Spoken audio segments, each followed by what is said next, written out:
Good morning children.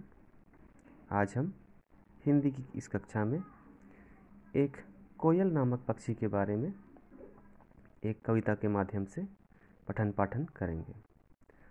हम अपने आसपास बहुत सारे पक्षियों को देखते हैं, जैसे कि मैना, बगुला, कौआ, कबूतर, तोता आदि।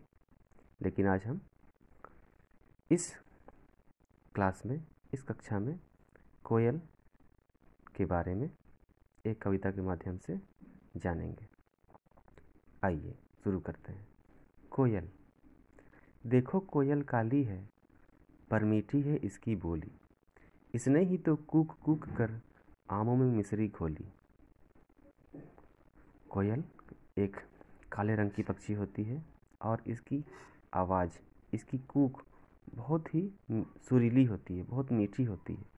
उससे ऐसा लगता है कि जब ये आम के पेड़ पर बैठती है तो अपनी आवाज़ से, अपनी कूक से आमों में मिठास घोल देती है।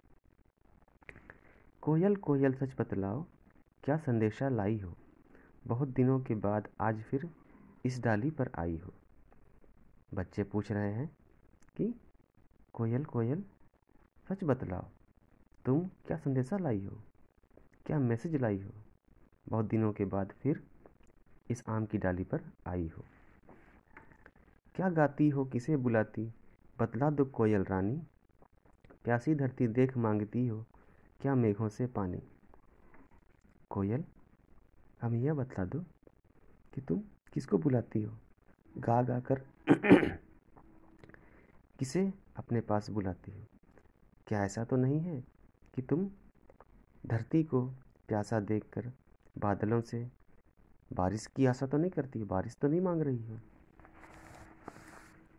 कोयल, यह मिठास क्या तुमने अपनी माँ से पाई है।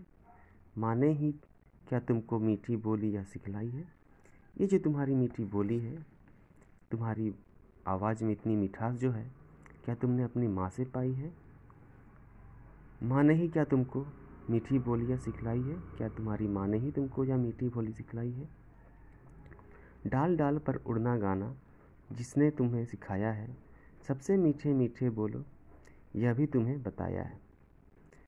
क्या तुम्हारी माँ ने ही तुमको डाल डाल पर उड़ना सिखाया है और सबसे मीठे मीठे बोलना या तुमने भी क्या माँ से ही पाया है। तुम भली हो, तुमने माँ की बात सदा ही मानी है, इसीलिए तो तुम कहलाती हो सब चिड़ियों की रानी।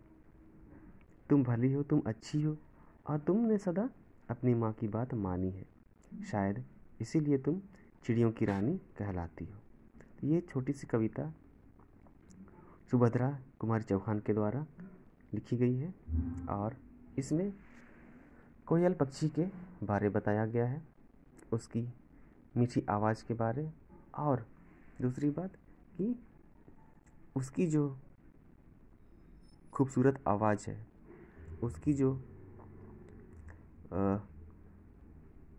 कला है सुंदर बोलने की, उस बारे में बताया गया है कि शायद उसने ये आवाज़ अपनी माँ से सीखी है और सदा उसने अपनी माँ की बात मानी है और इसलिए सबों से मीठा बोलना और सबों से अच्छे रहना अपनी माँ से ही सीखी है।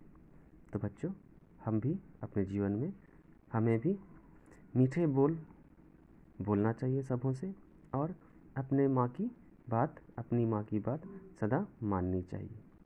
इसमें कुछ कठिन शब्द हैं, हम उसका अर्थ देखेंगे। कूक अर्थात कोयल की बोली, मेघ अर्थात बादल, मिश्री अर्थात मिठास, भली मतलब अच्छी। आप इस कविता को बार बार पढ़ेंगे ज़ोर ज़ोर से, अच्छी आवाज़ में, और इसको याद करेंगे। धन्यवाद।